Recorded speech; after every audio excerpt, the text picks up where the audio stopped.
Sebab tu dulu saya sebut kat tuan-tuan, kalau siapa rajin kan, mana-mana ustaz yang rajin himpun hadis yang diriwayatkan daripada Sayyidina Huzaifah, buh dalam satu buku.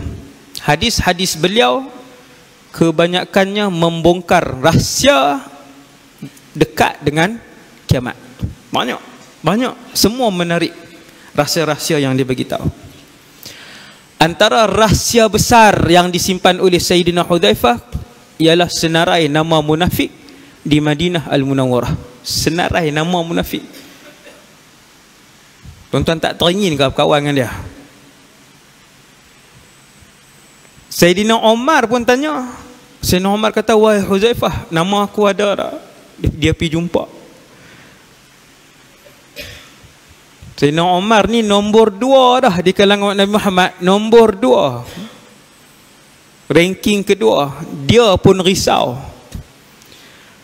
Kita tak ada ranking ni tak pernah risau. Duk kata ahli syurga je tu, InsyaAllah ahli syurga ustaz.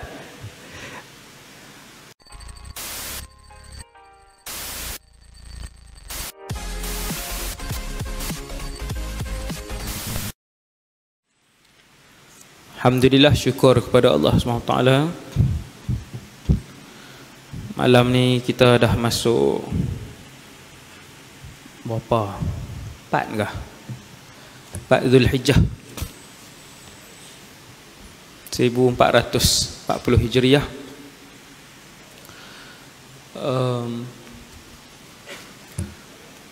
Dalam setahun Nabi berpesta ibadat 2 kali.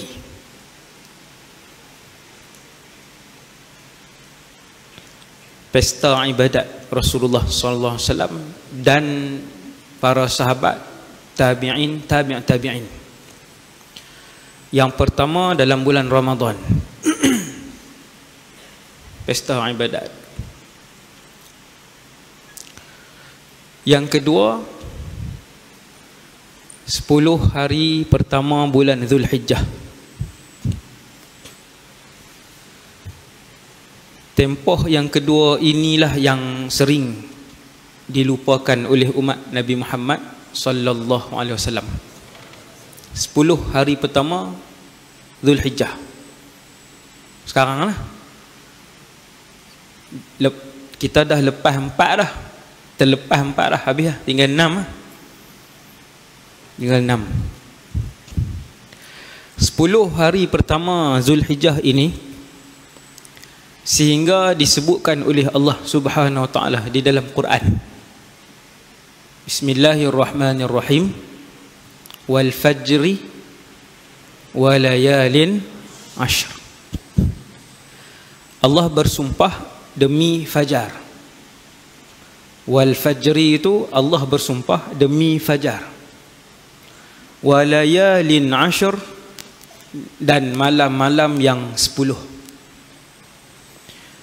Kata para ulama tafsir, Imam Ibn Kathir, Al-Imam Ibn Abbas, Imam Mujahid,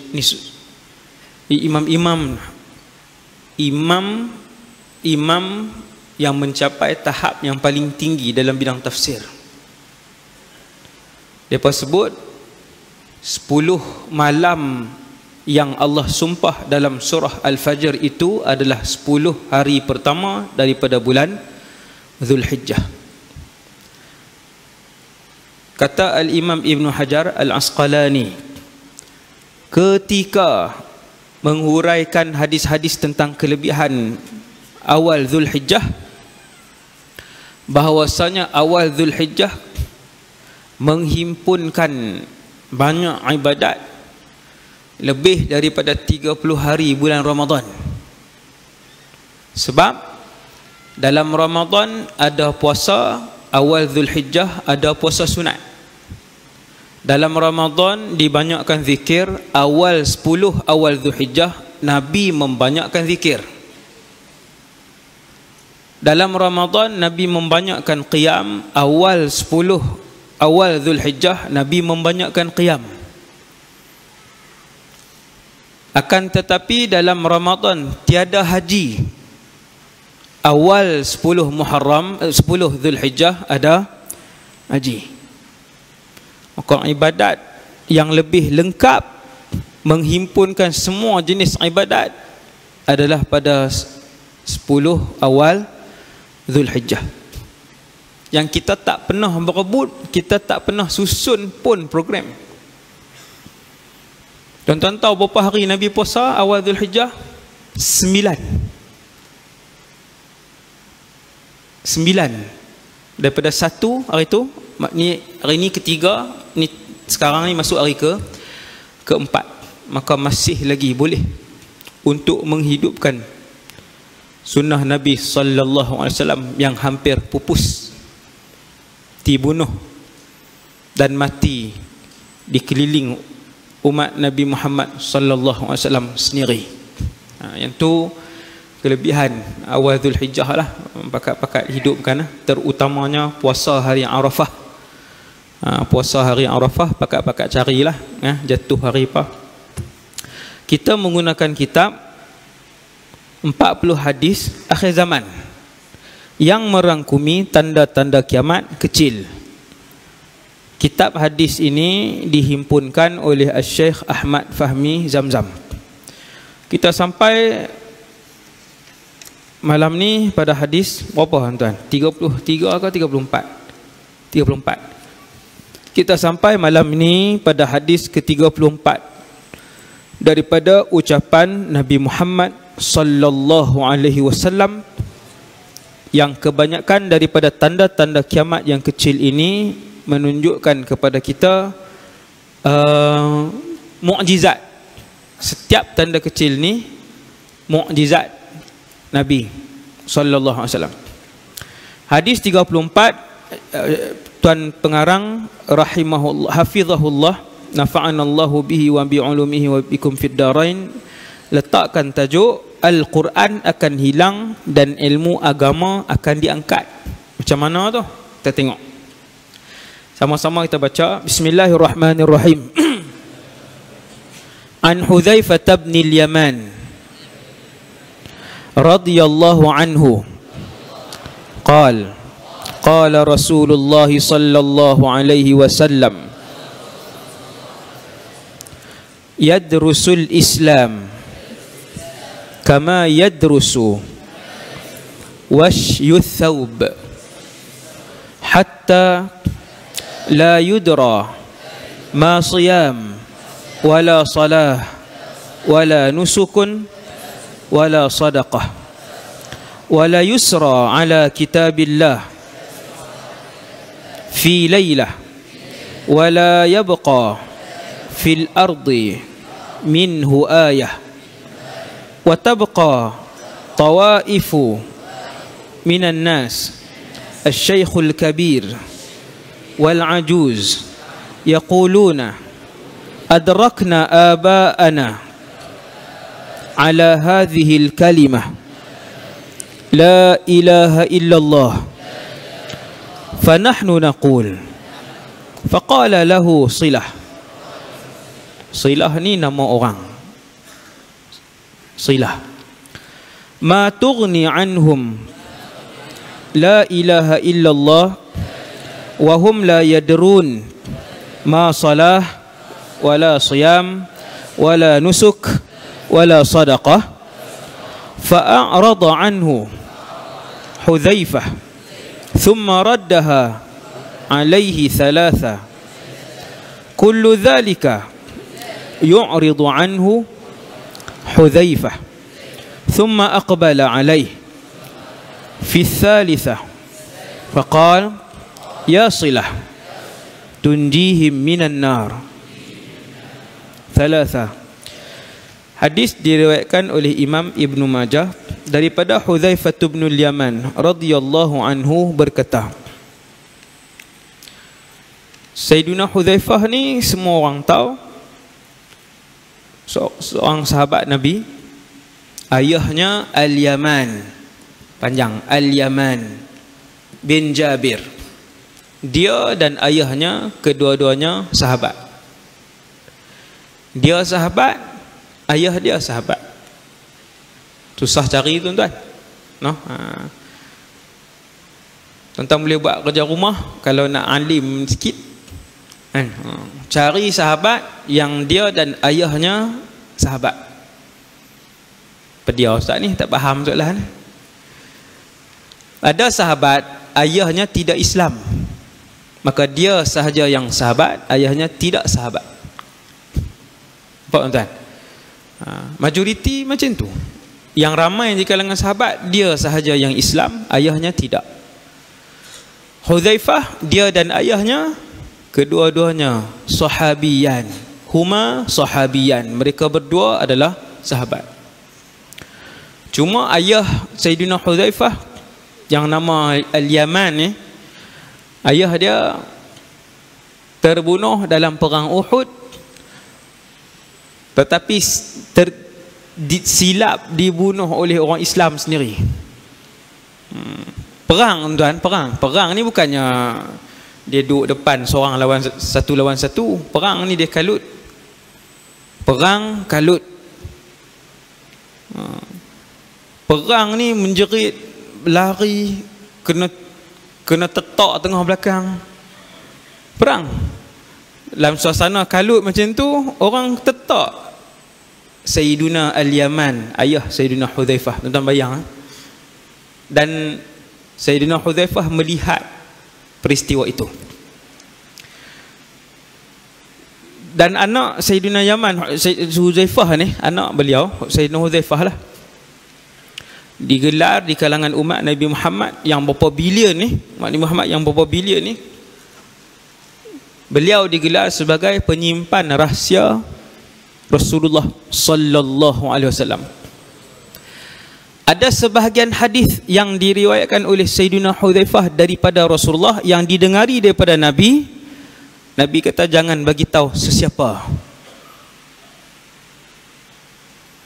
Hadis Nabi bagi tahu dan Nabi kata jangan bagi tahu sesiapa.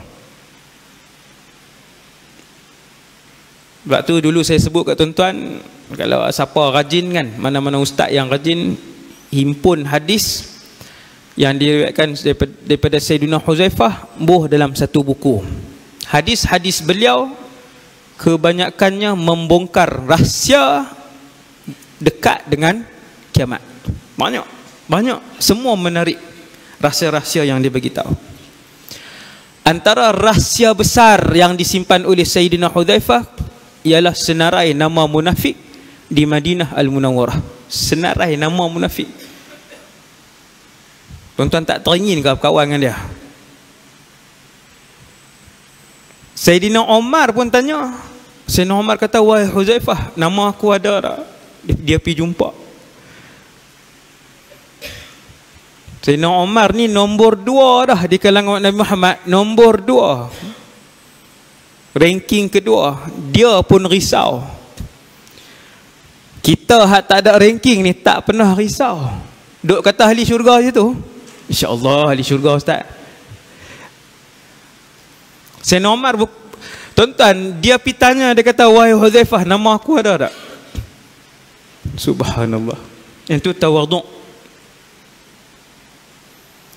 Dan setiap kali jenazah dibawa untuk disolatkan di Masjid An-Nabawi selepas kewafatan Rasulullah, Umar radhiyallahu anhu akan melihat Hudzaifah bin Yaman. Kalau Sayyidina Hudzaifah pergi semayang, dia pergi. Kalau jenazah itu tidak dihadiri oleh Hudzaifah, maka dia tak hadir. Itu baru satu rahsia, no? Sampai dia digelar sebagai pemegang rahsia Rasulullah sallallahu alaihi wasallam. Menarik, dia punya hadis dia sangat menarik. Termasuk hadis yang kita nak baca malam ni. Kita tengok tapi saya dah pernah hurai dah hadis ni dalam kuliah-kuliah yang lalu, sebab kebanyakan dalam kitab yang kita baca ni dia makna dia berulang, makna dan pengajaran dia berulang. Daripada Hudzaifah ibn Yaman radhiyallahu anhu berkata, Rasulullah sallallahu alaihi wasallam bersabda, Islam akan lenyap seperti lunturnya warna pakaian yang telah usang. Kita pernah baca hadis Islam akan memerintah. Kita pernah baca hadis Islam akan menjadi asing. Kita pernah membaca hadis dan kita baca hadis malam ni Islam akan lenyap. Yang mana satu ni? Hak betul mana satu? Islam akan memerintahkah betul? Islam akan menjadi asing, dipandang asingkah betul? Ataupun Islam diangkat terus dan tak ada satu pun yang Islam pada satu zaman nanti? Hak mana satu? Jawapan yang pertama, Islam itu bermula dengan dipandang asing dan dia akan kembali asing. Zaman tu bila? Zaman hari ini. Siapa yang amal Islam, yang itulah yang paling terkebelakang. Siapa yang amal Islam sebenar dalam seluruh kehidupan dia, dialah yang, keluarga itulah yang paling dipandang serong. Itu asing. Yang tu yang kita hidup hari ini. Kemudian Islam akan memerintah, Nabi sebut, sehingga tidak ada seinci pun kezaliman di atas muka bumi Allah. Ni seluruh ni tuan, bukan di Malaysia saja, seluruh muka bumi Allah tak ada lagi kezaliman. Tu zaman bila? Yang tu pun kita dah pernah sebut kat tuan-tuan. Hadis itu juga akan berlaku. Yang tu berlaku ketika pemerintahan Al-Imam Mahdi dan juga Nabi Isa ibn Maryam. Waktu tu Islam memerintah. Hadis malam ni pula tak ada kontradiksi, dia tak ada pertembungan makna, tak ada. Yang Nabi sebut semua benar sebab datang daripada Allah. Cuma yang hurai tu dia kena letak tang mana peristiwa tu nak berlaku. Dan hadis yang kita baca malam ni tuan-tuan tengok, Islam akan lenyap. Lenyap ni tuan-tuan, lenyap ni sehingga tidak ada satu masjid pun di atas muka bumi Allah yang melaungkan azan. Bila tu Ustaz? Pernah berlakukah? Jawapannya dekat-dekat dengan kiamat. Bermula malam ni tuan-tuan baca je hadis, Islam akan lenyap total. Bila?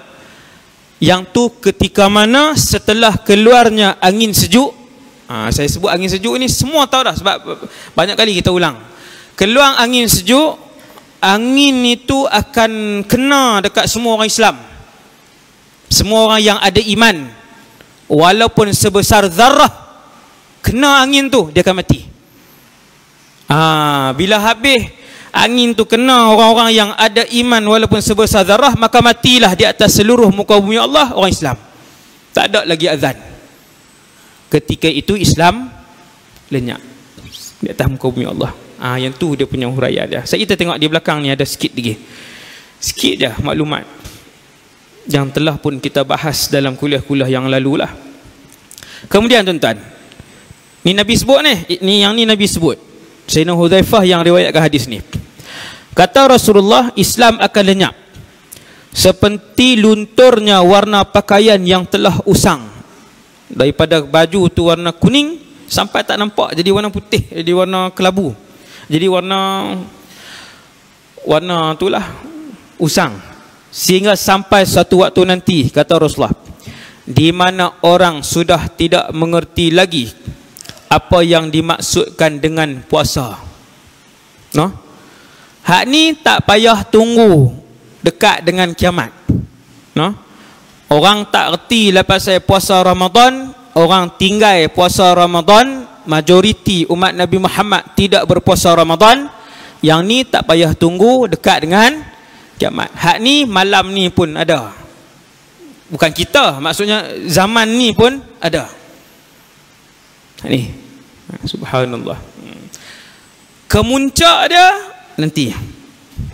Kemuncak dia dekat dengan kiamat. Bila mati semua orang Islam tu, waktu tu tak ada siapa kenal apa itu Ramadan. Tak kenal terus. Itulah waktu yang hilangnya Islam. tidak mengerti lagi apa yang dimaksudkan dengan puasa, dan apa yang dimaksudkan dengan solat, dan apa yang dimaksudkan dengan ibadah, dan apa yang dimaksudkan dengan sedekah. Sebut sedekah tak tahu apa waktu tu lah. Sedekah, sebut semayang, sebut puasa Ramadan, tak tahu. Tak ada siapa tahu. Seorang pun tak tahu. Kemudian, dan Al-Quran akan hilang semuanya pada suatu malam sahaja. Maka tidak ada yang tertinggal di permukaan bumi ini daripada Quran, walaupun hanya satu ayat. Quran mana yang hilang ni? Jawapan dia, kata para ulama, Quran dalam dada manusia pun tak ada, Quran yang dalam tulisan pun tak ada. Dalam mushaf waktu tu tak ada Quran. Tuan-tuan tak boleh cari Quran. Sekarang Quran ada berbilion Quran di atas muka bumi Allah sehari ni. Sama ada di dalam buku, mushaf tu dalam buku tu lah. Dia tak tahu mana Quran tu. Ada ke? Oh, ada. Oh, tang ni ada lubang tu. Tak nampak lubang. Tuan-tuan, Quran tidak lagi kelihatan, dalam mushaf pun tak ada, dalam dada orang pun tak ada. Waktu bila tu? Waktu itulah hak dekat dengan kiamat tu. Tak ada. Tuan-tuan tak ada, tak. Waktu tu tak ada siapa boleh cari Quran walaupun sekeping, walaupun sehelai. Tak ada. Tulisannya tiada, hafazannya tiada. Dua. Subhanallah. Zaman apa tu tuan-tuan? Jawapan dia zaman dekat-dekat nak beberapa ketika sebelum kiamat. Bukan beberapa tahun dah tu tuan-tuan. Yang tu bukan beberapa tahun dah tu.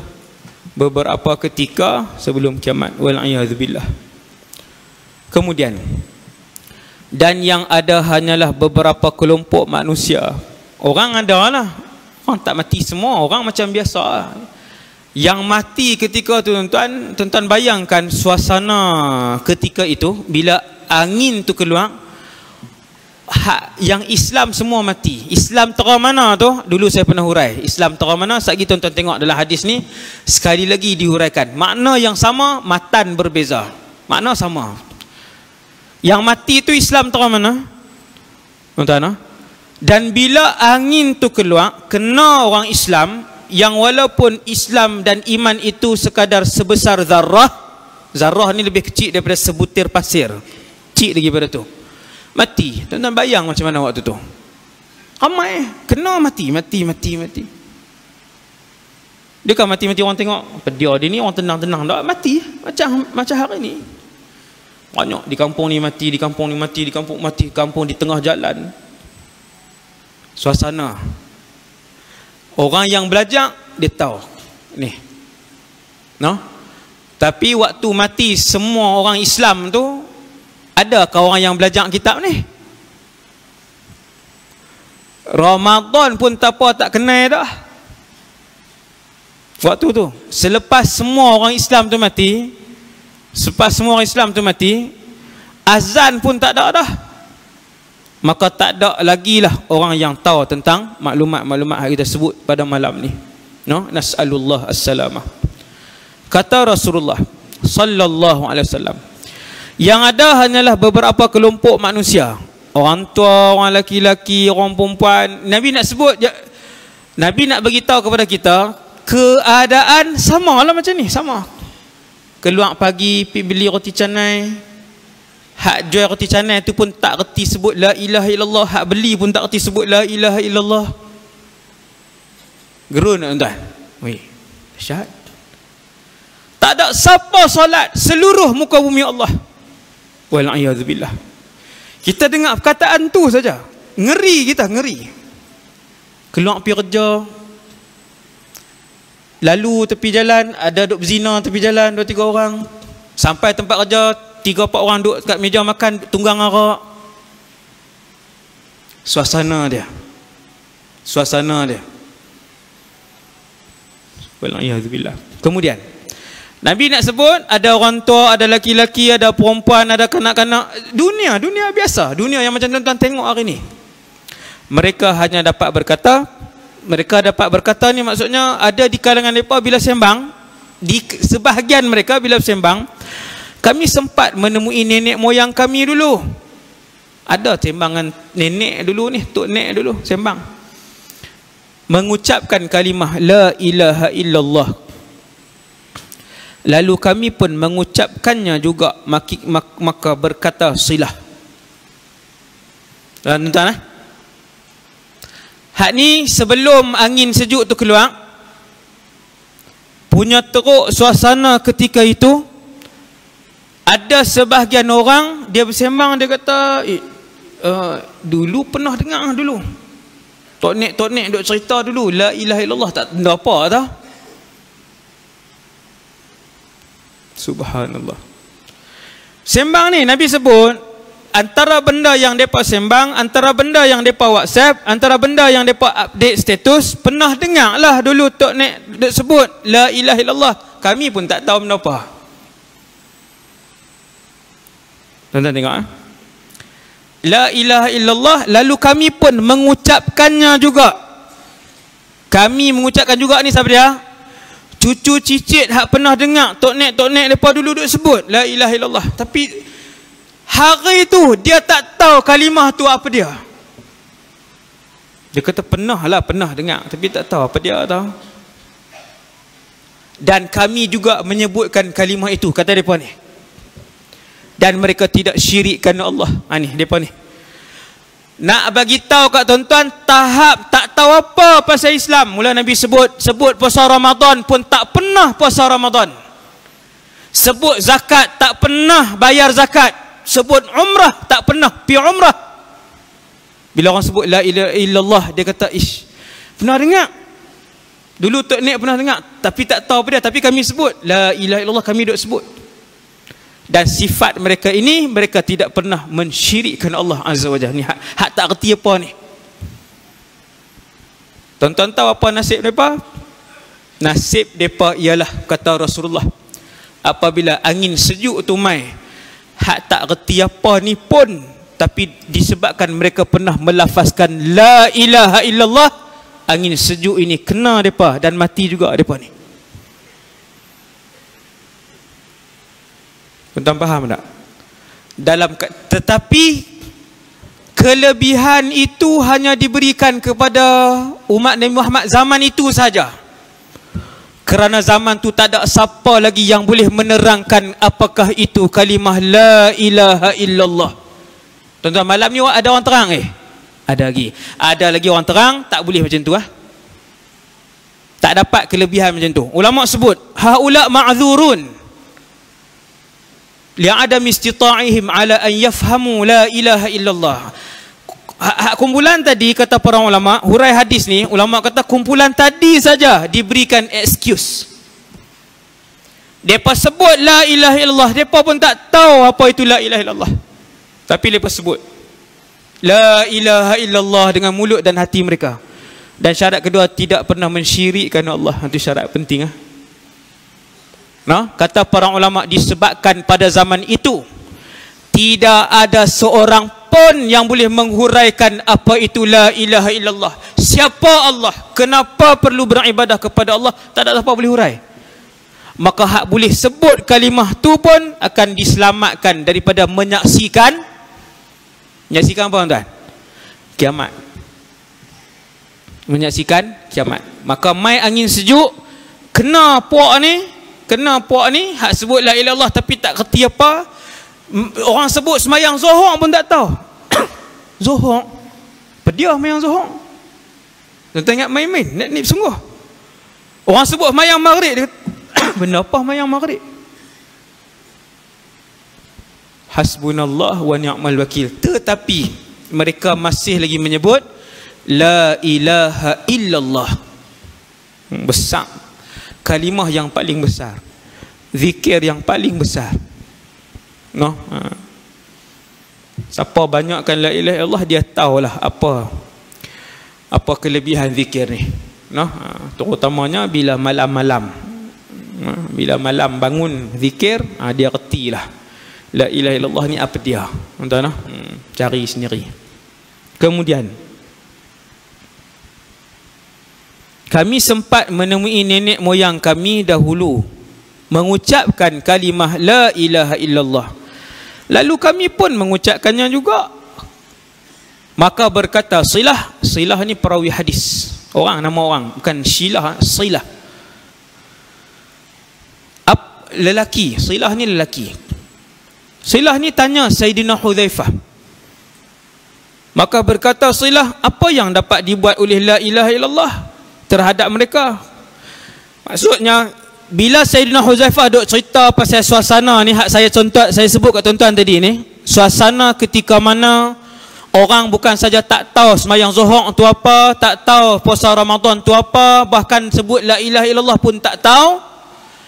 Nabi kata ada sekelompok orang dia sebut la ilaha illallah. Sayyidina Silah tanya, wahai Sayyidina Hudzaifah, ada manfaatkah la ilaha illallah kepada mereka yang sebut tak tahu apa tu? Macam tu. Itu suasana dia, tuan-tuan. Kemudian, apa yang dapat dibuat oleh la ilaha illallah terhadap mereka? Soal Silah. Sedangkan mereka sudah tidak memahami, solat pun tak tahu, puasa pun tak tahu, nusuk pun tak tahu. Nusuk ni ibadat lah. Sedekah pun tak tahu. Tuan-tuan, apa jawab Sayyidina Hudzaifah? Dia kalih kot lain. Ni rahsia ni, yang ni yang saya sebut kat tuan-tuan. Rahsia akhir zaman yang dipegang dan digenggam rapat oleh Sayyidina Hudzaifah. Banyak yang Nabi pesan, jangan beritahu. Kenapa tak tahu? Tapi lepas Nabi wafat, Sayyidina Hudzaifah menyebarkan ilmu itu. Yang ni antaranya. Bila Sayyidina Hudzaifah sebut hadis ni, dia cerita pasal ni, orang tanya, ada manfaat ke la ilaha illallah kepada kumpulan manusia yang tak pernah semayang, tak pernah puasa, yang tak tahu pun bila sebut haji, tak tahu apa? Ada manfaat ke bila disebut la ilaha illallah? Sayyidina Hudzaifah kali ikut lain. Sayyidina Silah mai ikut ni, dia tanya, wahai Hudzaifah, ada manfaat ke sebut la ilaha illallah, tak pernah dalam hidup dia sekali pun semayang satu rakaat? Sayyidina Hudzaifah kali ikut lain. Dia mai lagi kali yang ketiga, dia kata, wahai Hudzaifah, ada manfaatkah kumpulan ni sebut dalam keadaan mereka tak beramal sedikit pun, dan dia tak tahu pun la ilaha illallah itu makna apa? Sayyidina Hudzaifah tengok muka dia. Sayyidina Hudzaifah kata, ya Silah, wahai Silah, tunjihim minan nar. Kalimah itu menyelamatkan mereka daripada kekal selama-lamanya di dalam api neraka. Rahsia besar, tuan-tuan. Rahsia besar. Sebut la ilaha illallah, tak pernah semayang seumur hidup. Dia sebut la ilaha illallah, dia tak tahu puasa Ramadan tu binatang apa. Dia sebut la ilaha illallah, dia pun tak tahu apa maksud la ilaha illallah. Rahsia ni dipegang oleh Sayyidina Hudzaifah, dia simpan. Bila digasak oleh Silah sampai berapa kali dia paling muka kot lain, maka Sayyidina Hudzaifah pun bagi tahu rahsia tu. Dia kata, wahai Silah, tunjihim minan nar. Besar kalimah ni, tuan. No? Anak-anak umur setahun ke, umur 2 tahun ke, sebut. Tengok muka dia, sebut la ilaha illallah. No? Bukan tengok muka dia sebut tajuk lagu, so dia sambung baby shark apa tu kan. Budak, anak lelaki ke perempuan, umur 3 tahun ke 4 tahun ke, tengok muka dia sebut la ilaha illallah. Sekali dia ikut, lama-lama dia ikut. Kalimah itu meresap masuk dan memberi kesan kepada akal dan jiwa budak tu. Tak buat. Kita tak buat. Doa makan pun tak baca kan. Salah kita. Kemudian azan, terberhenti saat. Bismillahirrahmanirrahim. Maka Hudzaifah memalingkan mukanya pada setiap kali pertanyaan Silah itu. Banyak kali Silah tanya, dia kali ikut lain, dia kali ikut lain. Sayyidina Hudzaifah kali ikut lain. Kemudian akhirnya Sayyidina Hudzaifah menjawab, kalimah itu dapat menyelamatkan mereka dari api neraka. Sayyidina Hudzaifah ulang 3 kali kepada Silah yang tanyakan tentang perkara tersebut. Hadis ni tak ada dalam buku yang edisi baru tu, tak ada kan. Tu baru edisi baru. Saya guna yang edisi lama ni, warna ni. Sebelum saya accident ni. Buku. Lepas tu dia keluar edisi baru dengan takhrij. Syekh Fahmi dia keluarkan hadis, kedudukan hadis, dia takhrij kedudukan hadis tu di mana hadis hasan ke, hadis dhaif ke. Rupanya tak ada, ada kawan kita beritahu tadi ni, hadis yang saya baca tak ada dalam edisi baru. Kemudian kita tengok hadis yang terakhir untuk malam ni. Hadis ke-35 diletakkan tajuk oleh Syekh Ahmad Fahmi Zamzam hafizahullah, 15 maksiat yang menurunkan bala. 15 maksiat yang menurunkan bala. Siapa tak pernah tengok, tengoklah hadis ni malam ni. Tengok. Kita baca sama-sama. Bismillahirrahmanirrahim. An Ali ibni Abi Talib radhiyallahu anhu qala qala Rasulullah sallallahu alaihi wasallam idza fa'alat ummati 15 khaslah halla biha al-bala qil wa ma hiya ya Rasulullah قال إذا كان المغنم دولا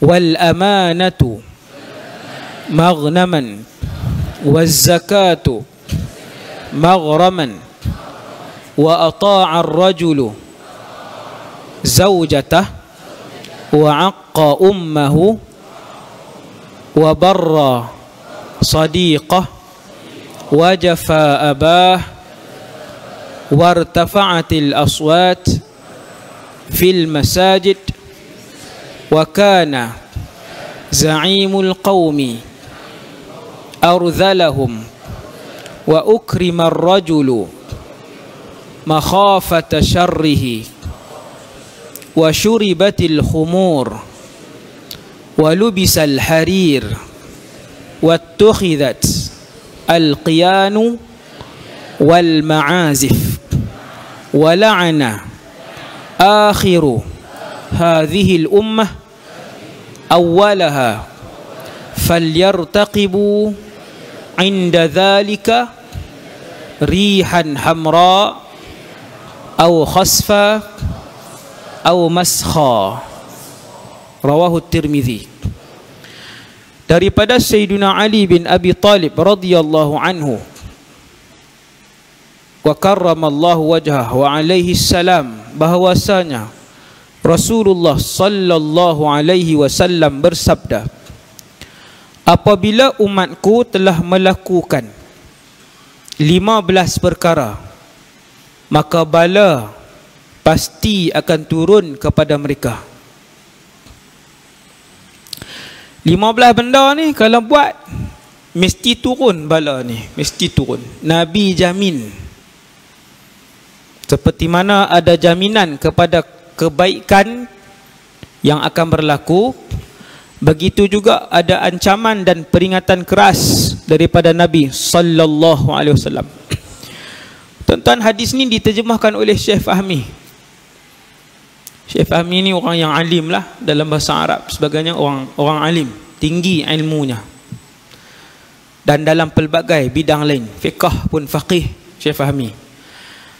Apa yang dia hurai pasal 15 hadis ni, 2 baris saja. Dia kata apa tuan-tuan? Dia kata dunia pada hari ini telah mengalami segala apa yang telah disabdakan oleh Rasulullah sallallahu alaihi wasallam ini. Hak Nabi sebut tu 15 tu semua jadi dah, kata Syekh Fahmi. Hanya mungkin belum sampai ke tingkatan akhir. Tingkatan akhir ni maksudnya setiap 15 tu sampai ke muncak. Berlaku ada lagi? Berlaku keseluruhannya. Keseluruhannya.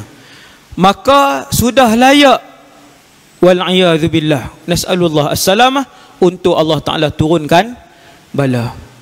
Turunkan bala. Apa dia? 1. Apabila harta negara beredar di kalangan orang-orang yang tertentu sahaja. Yang kaya semakin kaya. Perbendaharaan dan kekayaan negara berlegar di kalangan orang tertentu saja. Negara mana ni ustaz saya sebut enggak? Kan? Tak payah tengok luar lah, tak payah tengok mana-mana, kan? Seluruh negara di atas muka bumi Allah ni hampir kesemuanya macam itulah keadaan dia. Hampir kesemuanya. Kekayaan yang Allah bagi, tuan-tuan sekalian, semua negara atas dunia ni, semua negara atas dunia ni, ketika mana kekayaan negara itu dibahagikan bisawiyah dengan sama rata, maka tidak akan ada seorang pun fakir atau miskin dalam negara tu. Tuan-tuan sebut dalam dunia ni negara mana? Negara mana yang tak ada sumber? Yang tak ada sumber. Semua ada sumber. Antara negara yang sangat tak ada sumber dalam dunia ni, Jordan. Jordan ayak pun beli.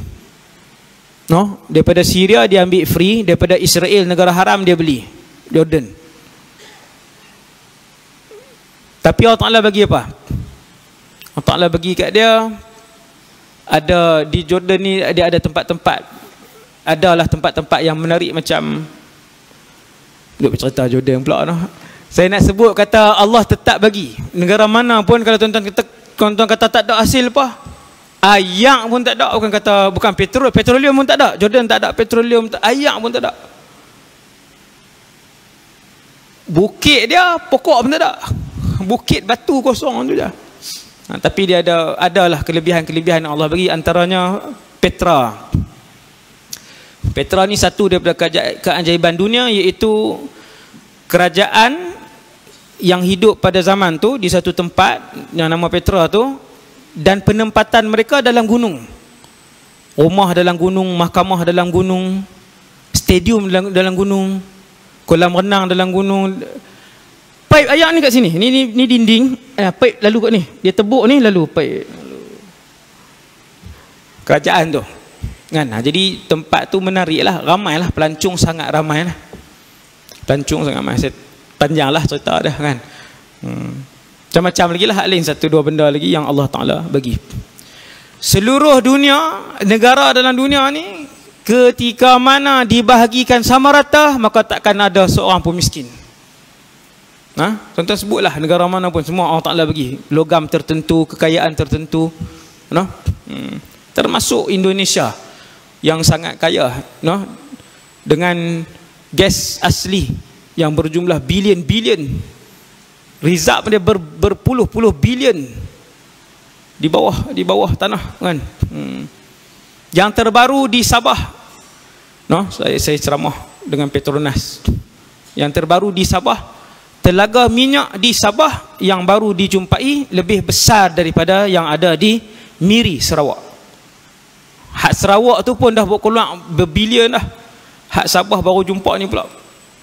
Lebih besar telaga minyak dia yang baru dijumpai. Petronas di Sabah kan. Kalau dibahagikan sama rata dengan adil kan, dia tak Petron bagi kat seorang, hak ni bagi kat seorang, tak. Kalau bagi sama rata, takkan ada seorang pun yang miskin dalam bumi Malaysia ni. Fakir pun takkan ada. Nabi sebut yang pertama, bila harta negara beredar di kalangan seorang tertentu saja, kumpulan tertentu. Kedua, apabila amanah dijadikan satu sumber keuntungan. Orang bagi amanah jawatan lah, yang tu lah tempat nak keuntungan. Zakat dijadikan hutang, tak bayar. Tak bayar. Di kalangan yang ada harta, bukan semua yang mengeluarkan zakat tuan. Bukan semua ni boleh tajuk ceramah ni kan. Zakat di Malaysia ni berapa peratus yang mengeluarkan zakat? Masih ramai yang tidak mengeluarkan zakat, takut rugi. Nombor 4, suami mengikuti kemahuan isteri. Dalam keadaan dia ikut kemahuan isteri, dia buat apa? Dia derhaka dengan ibu dia. Siapa yang faham bahasa Arab, dia bersambung tu, sifat tu bersambung. Benda yang banyak kamu akan tengok di akhir zaman nanti, suami yang ikut kemahuan isteri kemudian membelakangkan ibu dia sendiri. Tak berapa bulan lepas tu yang halau mak dia tu, kan, tabuh halau, lepas tu bela bini dia, jaga bini dia elok-elok. Masuk dalam YouTube kan, mak dia bawa lah diri, ibu betul, ibu kandung, dia pukul, dia halau. Ibu tu bagi tahu, kata semua dia nak ikut cakap isteri dia kata saya jahat. Mak tu kata no. Dia ikut kemahuan isteri, sambungan sifat orang tu, dan dia menderhakai ibu dia untuk ikut dan taat kepada isteri, permintaan isteri, kehendak isteri, menjadi derhaka kepada ibu dia, kata Rasulullah. Nombor 3 sifat dia, kalau dengan kawan baik. Keempat sifat dia, lelaki tak sat ni, dan menjauhkan diri dari ayahnya. Dengan ayah ni dia double standard. Habis 7. Kemudian 8, ni lain pula. Suara-suara ditinggikan dalam masjid, bergaduh. Lambak no, bergaduh. Gaduh pasal duit masjid, bergaduh pasal nak berebut ambil no. Pegang-pegang tak hidup pun masjid. Dah memang depa tak pergi masjid. Orang duk pegang buat elok dah, buat program elok dah, dia nak juga, hak grup tu nak juga. Pegang-pegang tak main masjid pun, sebab memang bukan orang masjid. Gaduh, suara ditinggikan dalam masjid, memang bertengkar. Yang menjadi ketua suatu kaum adalah orang yang terhina di antara mereka. Tuan, hak pegang jawatan tu, yang Nabi kata akhir zaman tu, 15 bala hak orang panggil serangkai ni, 15 serangkai ni, Nabi kata kamu akan tengok yang pegang jawatan, yang jadi ketua ni hak paling jahat. Dia yang paling setan sekali. Dia yang pegang no? Seseorang dimuliakan kerana ditakuti kejahatannya, bukan sebab dia baik, sebab jahat sungguh. Semua kat takut dengan dia, kena rapat dengan dia. Kalau tak rapat, siap. Ada belakang. Minuman keras sudah diminum di segenap tempat. 7E ni antaranya di Malaysia yang jual minuman keras ni 7-Eleven. No? Kalau ada pemilik 7-Eleven yang orang Islam, dia jual juga, setiap titisan yang dia minum dia tanggung dosa besar, walaupun dia duduk di rumah, walaupun dia duduk di Matin. Contoh ni duduk dengar kuliah, dia token 7E, ada arak di 7E dia. Tiap titisan dia tanggung dosa besar tu. Dia duduk baca Quran, dosa besar duduk masuk juga. Maka kalau ada 7E yang jual arak, tuan-tuan kena buat protes penduduk tempatan. Boleh buat protes, maka dia akan buang arak tu. Arak dia tak jual. Dan arak tu RM4, RM6 dalam tin tu kan, anak-anak muda semua boleh beli, tak dilarang langsung.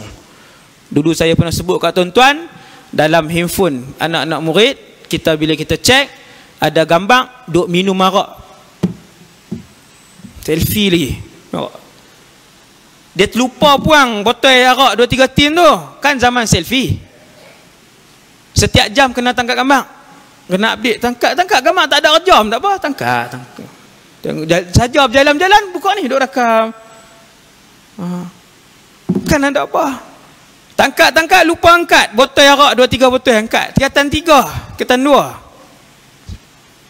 Cek handphone, kita nak ambil handphone tu pasal benda lain. Ni bukan sekolah saya lah. Dulu saya mengajar sekolah menengah. Dulu ya, tengok, ya Allah, botol tin arak dengan botol arak. Tanya, ni minum ke api duduk di meja tu? Minum. Tuan ingat susah nak beli 7E, semua ada, pergi ambil je. Tin botol semua pergi ambil, murah. Kena protes kat bandar 7E yang ada arak tu. Penduduk tempatan buat sampai dia tak jual benda tu. Kain sutera banyak dipakai, hak ni puluh-puluh tahun. Nombor 13, penyebab bala, para artis disanjung-sanjung. Tuan-tuan tengok Syekh Fahmi terjemah apa, para artis disanjung-sanjung. Hak menari melompat, hak tak ada agama, hak tak ada tudung, hak tak ada apa, hak sat sebut solat sagi buat benda maksiat pula. Hak ni yang disanjung pada hari ni. Cukup sanjung. Nak buat program mana, nak tarik crowd, kena selit artis 2-3 orang. Hak berjoget bergelek ni, lagi ramai lah. Disanjung habis-habisan. Diberi anugerah, dibuat program jutaan ringgit dalam TV setiap hari. Program, rancangan dan ruang untuk artis melalaikan umat Nabi Muhammad setiap hari. Ada ruang. Peruntukan banyak. Saja-saja 200,000 nak buat satu program, betul ke bohong? Dan program macam tu tiap-tiap hari ada. Tuan-tuan ingat program tu percuma ke? Orang nak pegang kamera, orang nak pegang lampu. Tuan-tuan ni siapa yang biasa masuk TV kan? Semua tu kena bayar. Program rakam saya ceramah hari tu pun, yang tu pun satu slot tu kena berapa puluh ribu. Perlu. No, berapa belas orang terlibat. Berapa belas orang terlibat. Tu rakam ceramah aja. Kalau hak rancangan-rancangan macam tu diberi. Artis disanjung-sanjung. Tuan Guru Syekh Fahmi Zamzam terjemah. Muzik banyak dimainkan. Semua rumah ada muzik. Yang ke-15, generasi akhir umat ini melaknat generasi pertama. Ini Syiah banyak. Syiah yang melaknat generasi pertama siapa dia? Sahabat radhiyallahu anhum. No? Kumpulan yang paling mulia para sahabat, yang itulah yang dilaknat oleh Syiah. Bahaya Syiah ni. No? Kata Rasulullah, ketika itu hendaklah mereka menanti angin merah atau gempa bumi, ataupun mereka akan dirubah menjadi makhluk lain. Hak ni yang paling gerun sekali. Hak ni Tuhan ubah jadi makhluk lain. Seperti mana dulu Bani Israel diubah oleh Allah. Sebahagian dia jadi kera, sebahagian dia jadi babi pun ada. Babi. Ubah jadi babi. Sekampung jadi babi, keluar. Tapi dia tak beranak pinak, dia mati. Masuk hutan apa semua, hidup sampai tua, mati. Bani Israel satu ketika dahulu. Dan Nabi sebut, ketika umat aku melakukan 15 maksiat ni, Allah boleh menurunkan bala ini. Wal'iyadzubillah. Sekadar tu dulu insya-Allah untuk malam ni, yang baik daripada Allah Subhanahu wa taala, yang lemah dan kurang daripada diri saya sendiri. Aqulu qali hadza astaghfirullahal azim li wa lakum fa ya fawzal mustaghfirin. Bismillahirrahmanirrahim. Alhamdulillahirabbil alamin wassalatu wassalamu ala asyrafil anbiya'i wal mursalin wa ala alihi washabihi ajmain. Allahumma 'allimna ma yanfa'una, ya Allah, ajarkanlah ilmu yang bermanfaat kepada kami. Wanfa'na bima 'allamtana, ya Allah, manfaatkanlah ilmu yang kau curahkan kepada kami pada malam ni. Wazidna ilman wa amalan wa ikhlasan fi hayatina, tambahkanlah kepada kami ya Allah ilmu, amal ibadah dan keikhlasan dalam kehidupan kami. Sallallahu alaihi wasallam Muhammad wa ala alihi wasallam. Walhamdulillahirabbil alamin. Assalamualaikum warahmatullahi wabarakatuh.